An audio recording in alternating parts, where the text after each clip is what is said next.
Ladies and gentlemen, good day and welcome to Max Healthcare Institute Limited earnings conference call. As a reminder, all participant lines will be in the listen-only mode, and there will be an opportunity for you to ask questions after the presentation concludes. Should you need assistance during the conference call, please signal an operator by pressing star then 0 on your touchtone phone. Please note that this conference is being recorded. I now hand the conference over to Mr. Anup Pujari from CDR India. Thank you, and over to you, Mr. Pujari. Thank you. Good afternoon, everyone, and thank you for joining us on Max Healthcare's Q1 FY 2022 earnings conference call. We have with us Mr. Abhay Soi, Chairman and Managing Director, and Mr. Yogesh Sareen, Senior Director and Chief Financial Officer of the company. We will begin the call with opening remarks from the management, following which we'll have the forum open for an interactive question and answer session.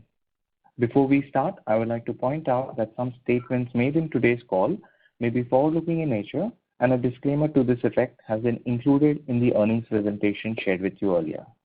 I would now like to invite Abhay to make his opening remarks. Welcome and good afternoon to all. I hope you and your families are keeping safe and everyone's vaccinated. It gives me great pleasure to welcome you to the first quarter earnings call for Max Healthcare for the financial year 2022. Allow me to give you the key highlights of this quarter before opening it up for questions and answers. Starting with the COVID update, we continue to be at the forefront in the fight against COVID through our network hospitals in 6 states. We have already treated over 33,000 COVID patients at our hospitals, in addition to 4,000 patients at their homes and through extended COVID facilities. We have conducted around 6.5 lakh RT-PCR tests and about 14 lakh vaccinations so far. Compared to the first wave, the second wave saw a swift increase in admissions, leading to high occupancies during the first 2 months of the quarter. The peak of COVID occupancies in the second wave was twice that of the first wave. However, the hospitals were better prepared this time and could thus serve the sudden surge very well. Starting May 1, we commenced vaccinations for 18 plus and were amongst the first private healthcare players in the country to offer both on-site and off-site vaccinations. We touched a high of approximately 50,000 vaccinations per day, the pace of which has declined significantly post mid-June, and currently the run rate is about 5,000 to 6,000 vaccines a day. Furthermore, we continue to invest in the clinical talent and upgradation of infrastructure and technology in the hospitals. At the same time, there is immense focus on clinical excellence, and I'm glad to note that our doctors published 65 national and international publications during quarter 1. We are also conducting multiple studies and trials both on COVID and non-COVID side. Most significantly, we continue to serve patients from the economically weaker sections of the society. In the past quarter alone, we have treated more than 21,000 patients in IPDs and OPDs, free of charge. Now moving to the financials, we are pleased with the results for the quarter. This is the third consecutive quarter where we have recorded the highest ever revenue, EBITDA and operating margins. Gross revenue for the quarter stood at 1,385 crores, a growth of 124% year on year and 19% over quarter 4 FY21. We achieved an EBITDA of 360 crores for the quarter, a growth of 37% quarter on quarter. Our revenues include 136 crores from vaccinations and related antibody tests. Higher COVID occupancy during the quarter led to reduction in ARPOB to 51,500 in quarter 1 compared to 56,000 in quarter 4 on a like-to-like basis without vaccination and associated revenues. The drop is further driven by lower OPD footfalls and associated revenues. The revenues from international medical tourism continue to be below par and declined by 18% over the fourth quarter FY21 due to imposition of air travel related restrictions, which now seem to be opening up. The operating EBITDA margin was 27.2% for the quarter, up 309 basis points compared to the last quarter. Even without vaccination profitability, our operational EBITDA was 25.5% for the quarter. Margin expansion was driven by overall occupancy improvement in direct cost ratios and COVID-19 vaccination and related tests.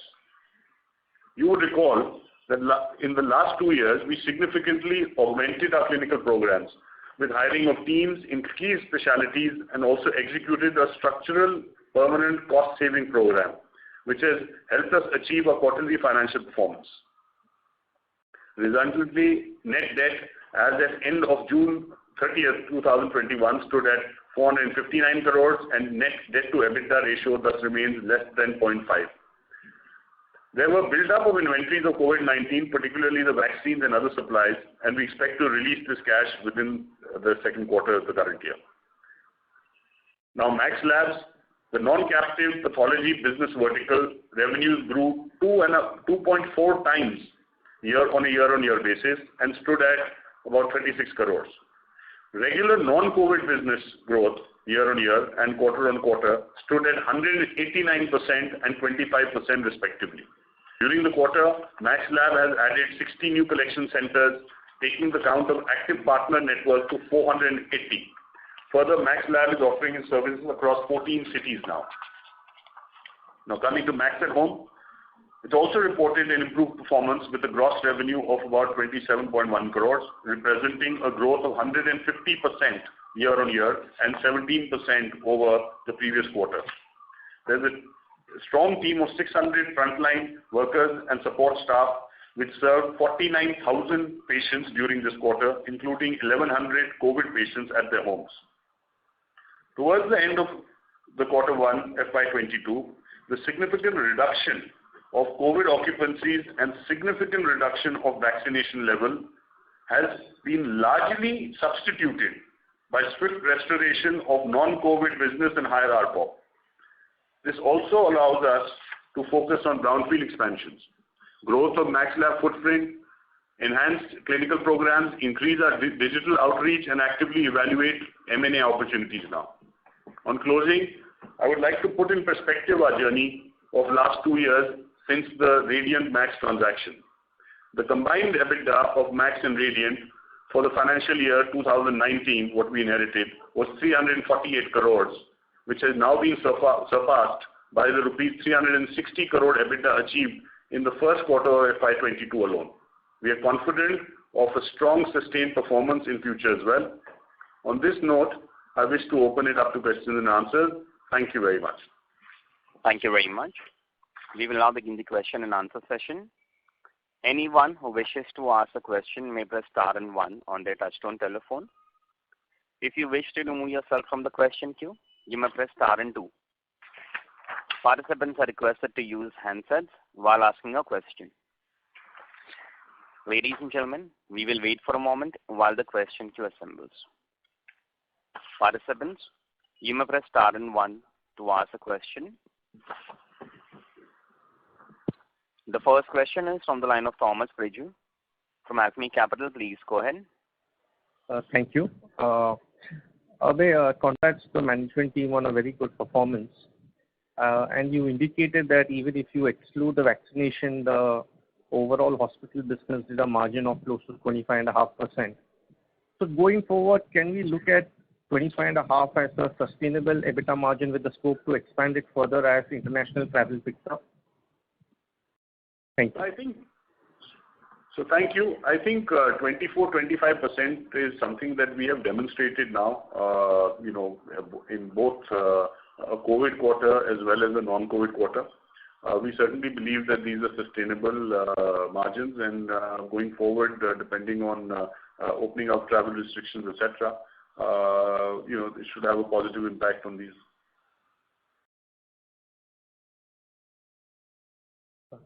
Thank you. And what are your initial thoughts on the way Max at Home and the lab business is shaping up? Do you see both these businesses as hugely scalable businesses over the next 5 years? Absolutely. So we've seen a 250% year-on-year growth on the Max Lab. It's been aided, of course, by COVID business, but even if you look at the non-COVID business, it's grown by about 170-180%. On the Max Home side, again, it's grown by 150% year-on-year over last year, and on a quarter-to-quarter, on a sequential basis as well.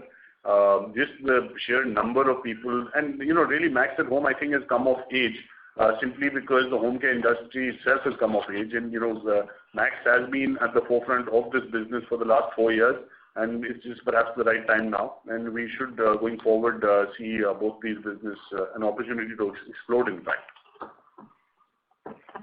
Thanks and congrats and all the best for the future. Thank you.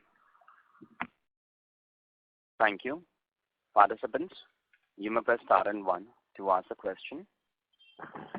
The next question is from the line of Prakash from Axis Capital. Please go ahead. Yeah, hi. Thanks for the opportunity and congrats on good set of numbers. 2 questions. One is, we already at about 80% occupancy levels. So is there room for debottlenecking and have some capacity in the existing ones? And the second one is, what's the update on the the brownfield expansion that we were planning on both the Saket as well as the Nanavati? And if I may add one more, is there any expansion plans or inorganic expansion plans you might have? Okay, so I think with respect to occupancy, you would have seen in the presentation as well. A couple of months in the last quarter, we were operating at 87% and 85% occupancy levels, respectively. Now, this is largely on account of high occupancies of this nature on account of the COVID business, because it was a high surge business that we suddenly had. However, pre-COVID, we were at about a 70-73% occupancy level. June, occupancy level came down to about 69%, almost close to 70%, 69.9%. And in July, we are tracking at about 72-73%. And this essentially does not include any COVID patients. We hardly have about 5 or 7 COVID patients in the network at present. So what you've seen is that look, the increase in COVID occupancy, there's also an attendant reduction in ARPOB, and reduction in the occupancy now is seeing improvement in ARPOB, of course, and like I said, and restoration of non-COVID business at 70-73% levels, and hopefully higher going forward.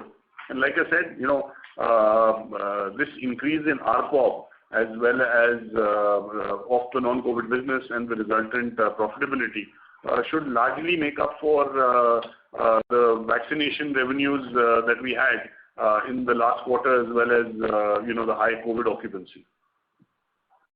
This is with respect to the occupancy levels. Now coming to the brownfield expansion, we are looking to commence Nanavati in the current quarter, towards the end of the current quarter.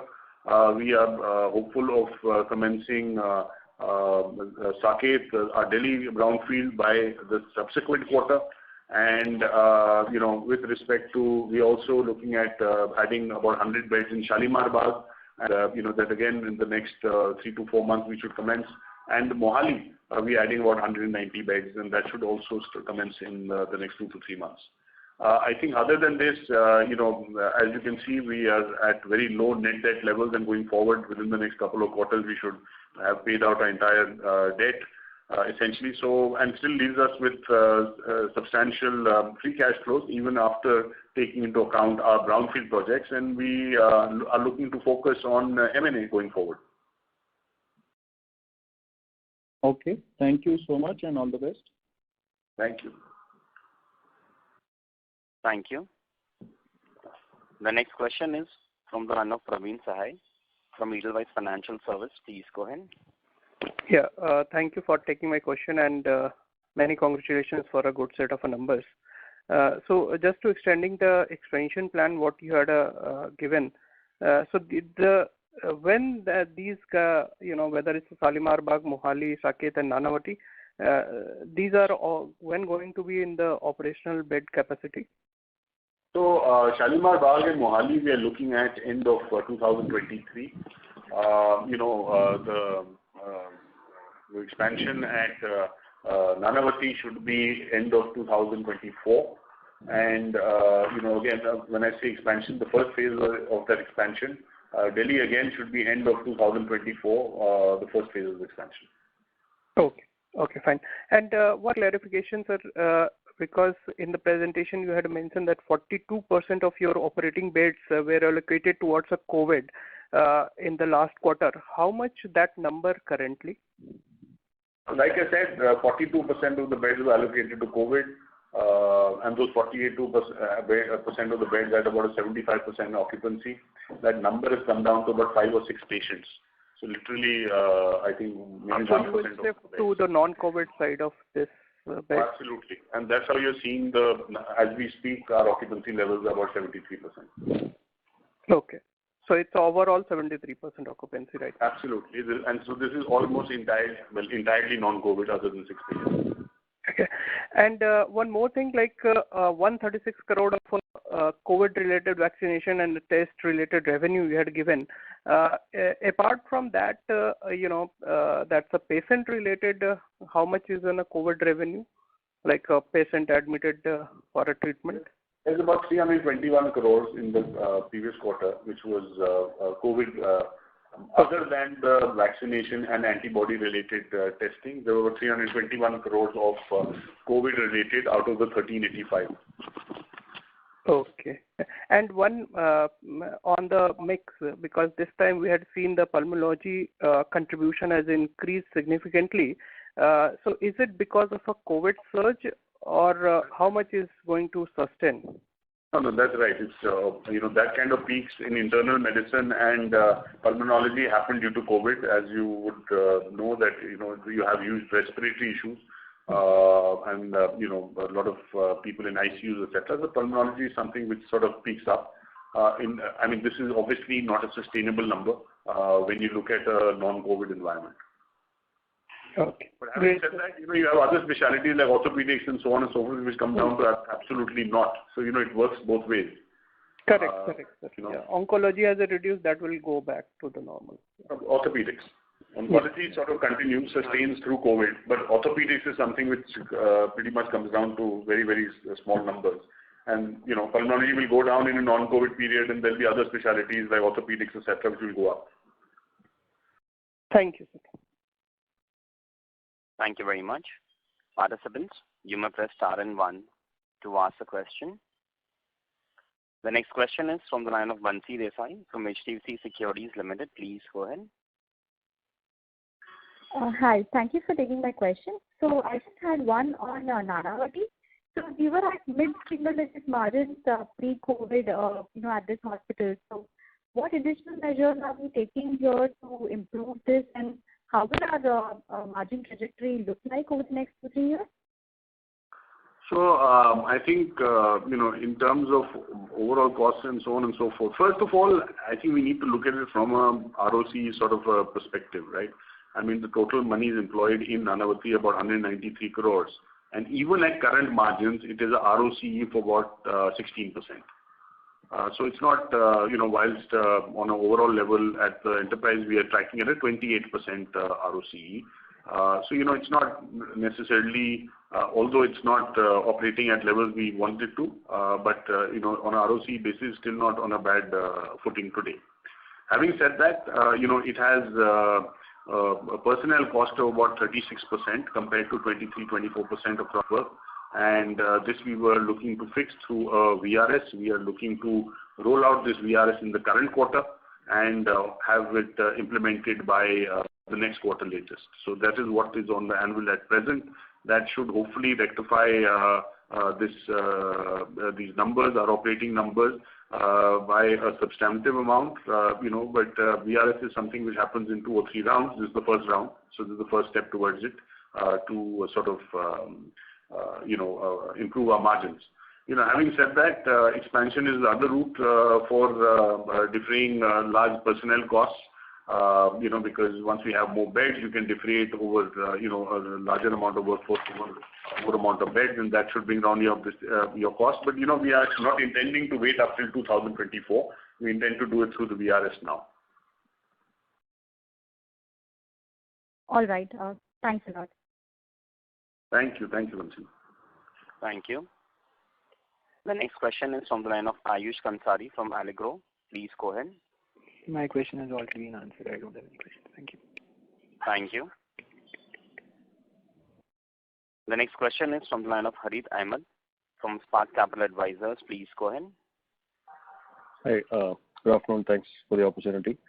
Can you comment on the profitability profile of Max at Home business? You shared the revenue from the business, but is the business profitable currently?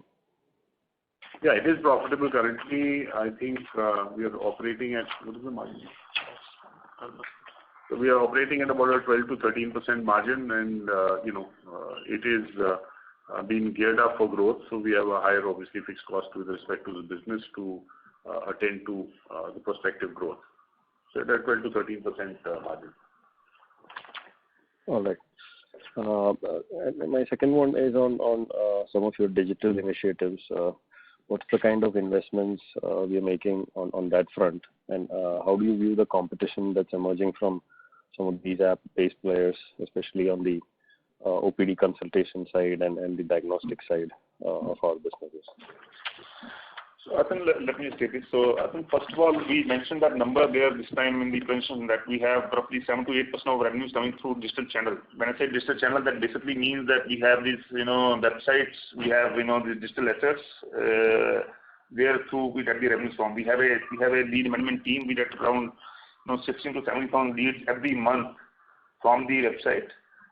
So we manage those leads. There's a team and a call center where with all these people up, etc. So that revenue is roughly 107 crores, right? So it's not that. So we have a sizable, I would say, revenue coming from the digital assets and the digital I would say, what they do in the market. Now we obviously trying to integrate these data into a lake and trying to see if we can put some AIs, etc., and be able to build onto this. Right, so that work is on. We are in a, I would say, very advanced stage of giving the LOI to one of the vendors for working on this. It's going to be a 1.5 year project, as I see. It will be a spend of 20-25 rupees. So that being committed, it's not a 25 crore spend in 1.5 years. It's going to be a commitment of 25 crores of spend. So I think we kind of selected the vendor, and that's been worked upon. So that's the state, but otherwise we do have a very active team on the digital revenue side. Okay. Yeah. Thanks for that. And overall, we have video consults, etc. You have the numbers already in the pension. 55,000 video consults. Okay. Yeah. Got it. Thank you very much. Thank you. The next question is from the line of Abhishek Sharma from Jefferies. Please go ahead. Thanks for taking my question. Sir, just a couple of questions. So first one is on the cost of VRS. Since you're, looking to roll the first phase out for Nanavati in the current quarter, what kind of cost should we build for VRS? That's my first question. So again, it largely depends on the number of people who take it up. We are estimating about 45 crores of VRS.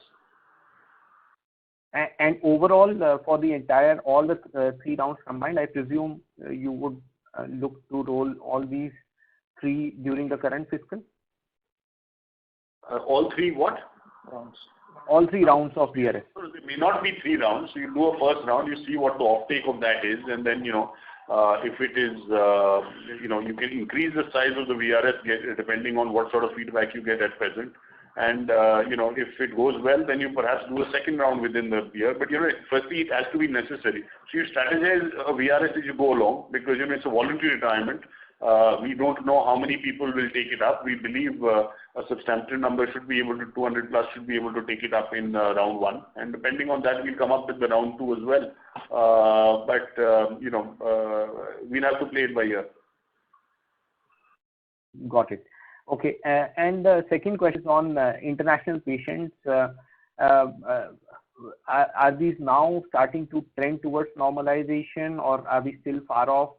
By when do you expect things to, kind of normalize based upon the feedback that you're receiving from patients who are willing to travel? No, so I think we are still very, very far off from pre-COVID times, etc. And the sole reason for it is a restrictive air travel. As the air travel opens up, you'll see these patients come in. But it's not COVID; it's the restriction of air travel which is sort of creating this problem.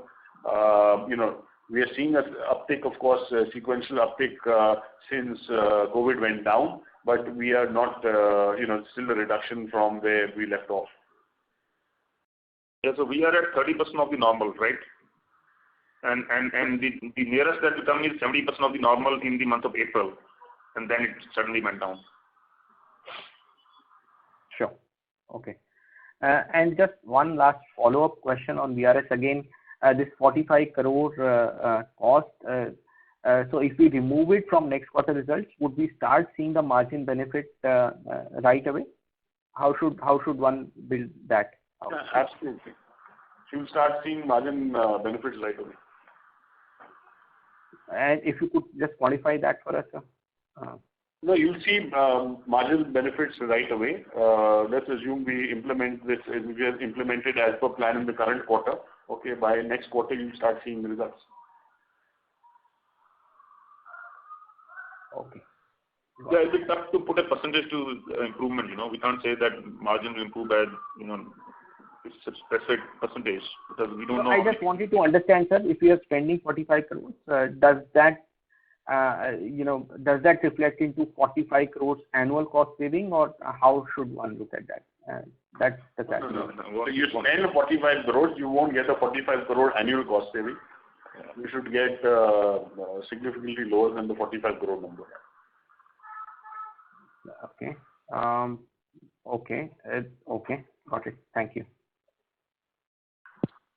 Thank you very much. Participants, you may press star and 1 to ask a question.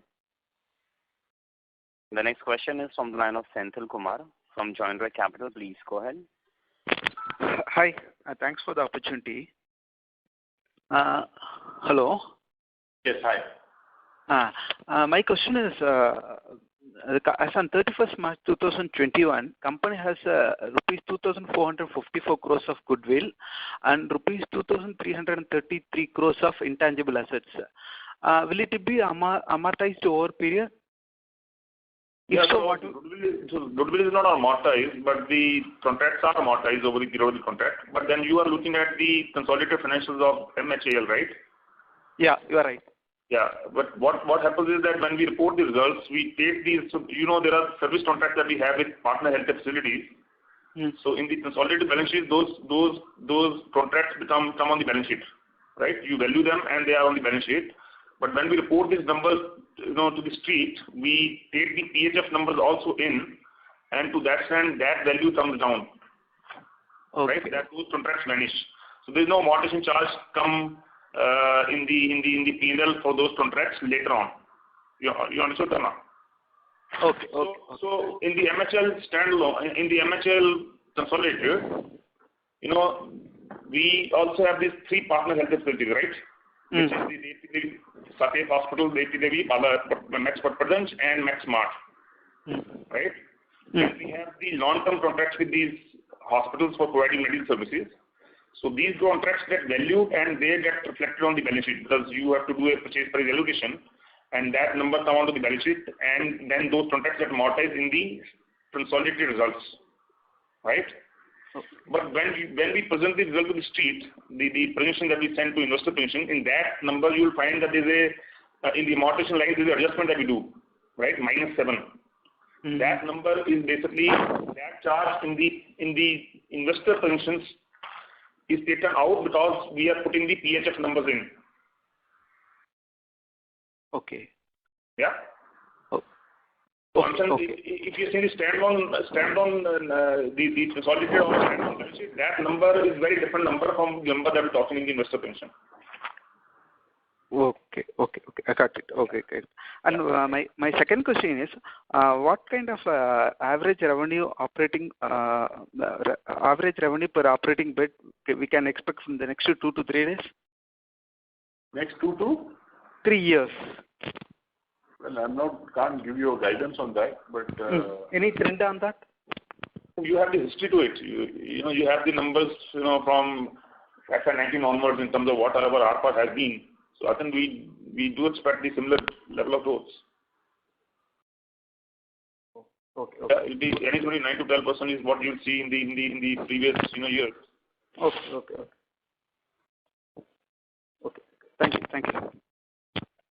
Thank you. Participants, you may press star and one to ask a question. The next question is from the line of Praveen Sahay from Edelweiss Financial. Please go ahead. Yeah, thank you for a follow-up. How is the vaccination rate or the momentum run rate going on for you? About 5,000 to 6,000 vaccines a day. Okay. Thank you, sir. Thank you. The next question is from the line of Prashant from Anvid Corporate Research. Please go ahead. Good afternoon, sir. Thanks for the opportunity. I just wanted to ask, what the routine in your presentation? You had said routine capital expenditure was accelerated in Q1 FY22 with an outlay of 48 crores. That's right. So can you elaborate on that? And secondly, what should be the annual routine capital expenditure for the company in this year? We have about 120 crores of annual maintenance capex that we do every year. Okay. Okay, so out of that 120 crores, okay, we accelerated and in the first quarter itself, we've done 48 crores. Okay, so we just picked up a lot more equipment and fast forwarded what we were doing. In any case, we were intending to do it through the year. Okay, so the balance total will be 120 only. It won't exceed that actually. Oh, no. Yeah. Thereabouts, yeah. And secondly, you have an enabling provision for infusion of funds. Hello. Up to 150 crores in your Nanavati complex. That's right. So for what purpose that will be used? It will be for expansion of beds only or for any other purpose? So both VRS and expansion of beds. Oh, VRS and expansion. Okay. And the brownfield, right? So that VRS will be around 45 crores and the balance will be for expansion of the beds? Yeah, so basically we going to get a loan for the expansion and there's some, equity we have to infuse in that entity, Nanavati Hospital. So this will be like a subordinated, loan or equity into that company, into that entity. Yeah, but essentially it's for the end use is expansion. So besides the 45 crores, there may be some payment of gratuity, etc., which already balance sheet liability. So that will all be taken care of from the 150 crores. Okay, so as per this thing, approximately 100 crores will be the equity for the expansion and the balance will be on the loan part of it. Yeah, so don't use the word equity there. It's actually going to be a loan into the trust for the expansion, but the loan will be subordinated to the other bankers. Okay. And what should be the approximate total cost of your expansion? About 436 crores project. 436 crores. And That's phase one, yeah. And sir, the relevant regulatory approvals have been obtained by has already been obtained or will be obtained in the due course of time, sir, for the expansion? No, so all approvals are obtained. I think other than the IOD, which we are hoping within a month or so, we should have it in place. Okay. Thanks a lot. That are my questions. Thank you. Thank you very much. Participants, you may press star and one to ask a question. The next question is from the line of Himanshu, individual investor. Please go ahead. Hey, hi. Thanks for this. I have a few questions. The first one is it said 136 crores is your COVID vaccination and antibody test revenue. So for big hospitals, can I say it's like 10 crores per hospital per quarter? And I can assume this would be status quo and this is good, bad versus competition in Delhi and Bombay? No, I don't think you can look at it like that because like I said, when we started, we had a monopoly. Now there's price capping and so on and so forth. And offtake itself, like I said, has come down from 50,000 a day to 5,000 a day. Sure. And on the Nanavati personal cost, I just wanted to be sure, do we have a union at Nanavati? So are they okay with the VRS thing and just wanted to understand that part? No, absolutely. So there is a union and without unions there can't be a VRS. So it has to be something which is accepted by the union, which it is, and therefore we are looking to roll it out. Okay. And typically I've seen in, let's say, old trust hospitals, there is an unlimited insurance for employees. Is that the same similar case for you guys also, or do we have a cap in terms of, let's say, 5 lakh, 6 lakh for employees and family? You know, medical insurance? Yeah, medical insurance. Yeah, so we have free treatment for employees rather than insurance. And there is no cap, right? On that free treatment. No, there's no cap. Yeah. And employees and family members, everyone, right? The immediate family members. That's right. Okay. Sure. I mean, if you do insurance, it works out to the same thing essentially. Correct. Obviously. No, makes sense. Sure. And can I get the EBITDA margins for Nanavati currently? Sorry, maybe I missed it if you have given it earlier, given that we are spending so much amount of mentioned it, but it's around 10%. 10%, sure. In Q1, yeah. Sure. And two more questions. So one was this, typically in this industry, there's a consultant's profit share is a key lever, right, in terms of getting the best consultants and obviously controlling the cost. So what is our process for Delhi and Bombay hospitals in terms of getting the best consultants, and if you can share the profit share average? I don't want hospital-wise. We don't have a profit share, but we have about 15% of our total cost is for revenue-generating consultants. We believe it's perhaps the best in class. 15%, right? That's right. So is it like a fixed pay, or is it like basis the amount of revenue you generate for the hospital, number of operations you do? It's the procedures they do. There's a fixed amount that they're paid on procedures they do, and there's an underlying minimum guarantee in most cases that we provide. But 99% of our doctors exceed the minimum guarantee, so that's become theoretical.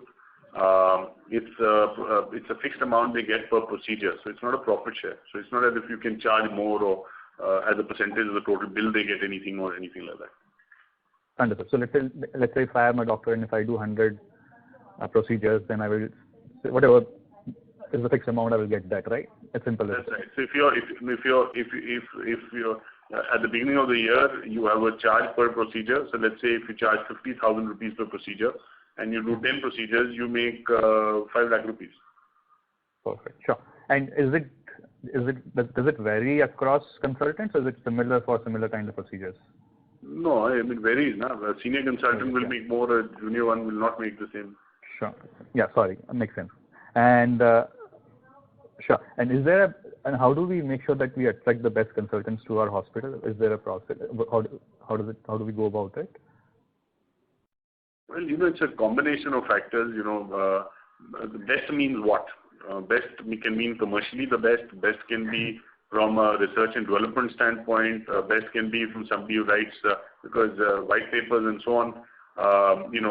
Somebody else who's mentoring a particular department rather than earning. So everybody's not held to the same yardstick. All our hospitals are academic hospitals. We are teaching hospitals. There's a huge amount of research and development. Like I mentioned, in the last quarter alone, we've done 65 international papers. It's a combination of factors, to be very honest. Some may be commercially better, but others may have better skill sets and so on and so forth. So all of these things are assimilated, and you pretty much you can't have a one-size-fits-all. A team has to be a congruence of each one of these. And I think in some manner we're probably doing it well because we are ahead of anybody else by a mile as far as EBITDA per bed is concerned. So commercially, obviously, overall we're doing this thing. We are the first choice of hospital for all the leading consultants in regions that we operate in, particularly in Delhi NCR. I think we're getting the combination right. Perfect, sure. The last two questions, sorry. One, the minor one is this COVID allowance for the employees. Is it a big cost for us, or just wanted to understand? Not really. In the overall scheme of things, not at all. I mean, that's why you've seen the margins sort of move up the way they have. Correct. Sure. And last one from my side is the sourcing of, let's say, medicine surgical items. So are we looking? So there are a few, B2B companies like Exameds, Medica Bazaar of the country. So are we looking that far, or do we have some better options? No. So we do engage with all of them, but I think we do the best. Listen, we also import something to China. For example, we have this shortage of gloves, so we have to import some from China. So I think we take all these steps to ensure that our cost is managed or optimized. Sure, thanks. That's all from my side. Thank you. Participants, you may press star and 1 to ask a question. The next question is from the line of Sachin Kasera from Swan Investments. Please go ahead. Good afternoon, sir. Congrats for a good set of numbers. What is your sense on Nanavati's margin trajectory over the next 2-3 years? Do you see it bridging the gap with the company average? No, absolutely. So I think, like I mentioned, every other parameter is best in class other than your margins. But look, overall, ROC levels are acceptable, the 16%. And you said that on margin also front, you see that next 2-3 years it should narrow the gap. Oh, absolutely. Sure. Secondly, some sense on the international traveler. What is your sense? Will we start to see a pickup from Q3? Sorry? International tourism? No, I mean, it depends on your international restrictions, and I think, if there isn't a COVID third wave, we should have it back by the end of the year, or even before that. But if there's a third wave, then, all bets are off. But who knows what's going to happen, right, from a third wave standpoint? Because it's really dependent on travel restrictions. We see them opening up right now, and hopefully this trend continues and medical tourism is back, because there's a lot of pent-up demand, I can tell you that. Sure. And this reduction that you see in ARPOB bed is mainly a function of the higher number of COVID patients that we treated this basically because of that mix? Because COVID patients are on capped pricing, right? So there's a pricing cap on COVID patients that reduces the ARPOB. And so which means from Q2 we should again see recovery sequentially. So we're already seeing that. But like I said, COVID is characterized by high occupancy, low ARPOB. Non-COVID is characterized by relatively lower occupancy but higher ARPOBs. Okay, but the non-COVID margins are significantly better than COVID, so you sort of overcompensate for it. But having said that, there have also been vaccination revenues, which you probably won't see the same sort of numbers going forward. And so on this vaccine recovery right now will largely offset your reduction in vaccinations as well as non-COVID occupancy. Sure. And on these vaccinations, with the government putting a cap, my sense is that your margins would have come down quite a bit. That is true, but more than margins, I think it's a double hit, right? It's not only the margin, but the offtake also. You're doing 50,000 vaccinations a day, now you're doing 6,000, so it's a big reduction in numbers as well. Okay. Thank you. Thank you very much. Next question is from the line of Jigar Shroff from Financial Research. Please go ahead. Thank you for taking my question, sir. I just want to know how many beds are we adding at Nanavati and Saket, the brownfield expansion that you indicated? So there's 359 beds being added in Nanavati in the phase 1. And there'll be a 650 bed shell that we made in Saket, but 350 will be operational. So phase 1 Nanavati, we will be adding 359. Yeah. And plus existing is, existing is 298, so the Maharashtra that is indicated? 320.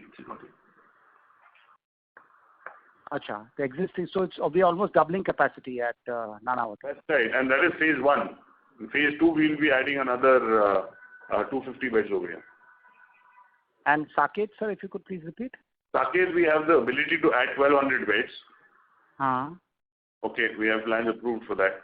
For 1,200. We are going to be building a shell of 650 beds.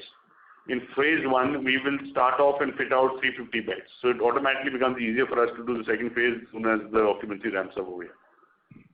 So N24 that you indicated, 350 beds would be operational in Saket. That's right, 700 between the two. Okay, thank you so much. 350 in Bombay, 350 in Delhi, that's 700 beds. Plus by end of 23, we have about 190 beds in Mohali, and we have about 100 beds in Shalimar Bagh. So that's another 290 beds. So that's 1,000 beds between these four. Okay, thank you so much. All the best. Thank you. Thank you very much. A reminder to all the participants, you may press star and 1 to ask a question. The next question is from the line of Abhishek Sharma from Jefferies. Please go ahead. Yeah, thanks. Sir, just a follow-up on the VRS. I was trying to understand. So Nanavati is currently at 10% margin. And you were saying that, with full VRS, Nanavati margins would be same as overall group. So is it fair to assume that VRS would be an important contributor to this margin expansion, number one? And for that to happen, what kind of overall VRS costs are we talking about? Thank you. Well, it depends what the offtake is, okay? And depending on the offtake, if there's inadequate offtake of VRS, then the next round will become more expensive and so on and so forth, right? So we'll have to, I'll be in a better position to answer your question after the first round of VRS. But with the current assumptions. Having said that, you're right, as far as EBITDA margins are concerned, the single line item is personnel cost. Right, so because I think ARPOB improvements, etc., has happened, right? Already. It's a relative term. It's happened, but there's a lot more mileage over there that we can do. Right. There's a significantly higher amount of ARPOB. And you've seen in our clusters, we operate in much higher ARPOBs, etc. And we believe we can significantly improve upon that. Okay. So, sir, just from our understanding perspective, how many people are there, how many employees are there in Nanavati presently, and post VRS, what do you plan to bring it down to? So, Abhishek, basically, if you see the bed to employee ratio, that ratio would be roughly around 8 in Nanavati as compared to 5.5 to 6 in other hospitals, right? So that gives you a number of the employees that we think are of the national average in a way. And so obviously this VRS will not solve for all of it, but this will solve for, as Abhay mentioned, around 200. So it's not only numbers, also cost of employees. Because, for example, the 200 sweepers over there who are paid 40,000 rupees plus, and resident doctors paid a similar amount. So it's about also replacing them with lower cost. This thing is not only about redundancies, but also cost per employee.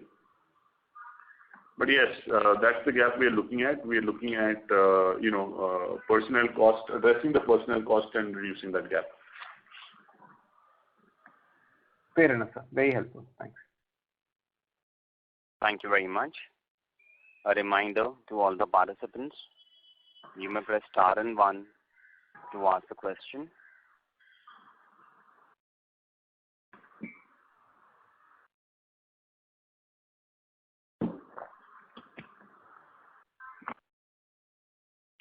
A reminder to all the participants, you may press star and 1 to ask a question.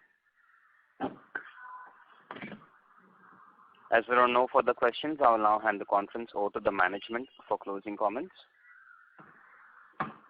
So thank you all for making the time and being available on this call. Wish you a very pleasant rest of the week and stay safe. Thank you. Thank you very much. On behalf of Max Healthcare Institute Limited, that concludes this conference.